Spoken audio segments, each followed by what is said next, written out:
Bugun sizlar bilan xuddi shunaqa vafli tayyorlaymiz. Ketdik. Xamirni tayyorlash juda ham oson ekan. Birinchi idikidan sal qo'yroq bo'lgan xamir tayyorlarkansizlar xolos. Men idishga 3 ta tuxum chaqdim, shakar soldim, yaxshilab shakar erib ketguncha aralashtirdim-da. Keyin sirazi muzdek sut quydim. Muzdek quyladimmi, iliq quyladimmi bilmayman. Keyin razriq etildi, unga aralashtirib qo'ydim-da.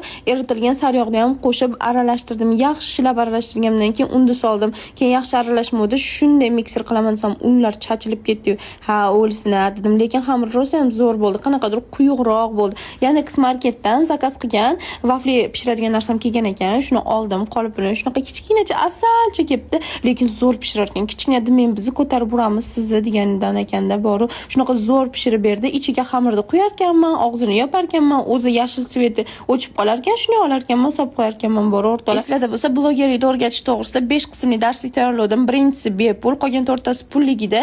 Bepul darslik Telegram kanalimda, kanalim silkasi profilim shapkasida bemalol kanalimga kirib, darslikni ko'rib, agar darslik ma'qul keladigan bo'lsa, bloger bo'lishni xohlasangiz, pastdagi silka orqali qolgan darslikni sotib olishingiz mumkin o'rtoqlar.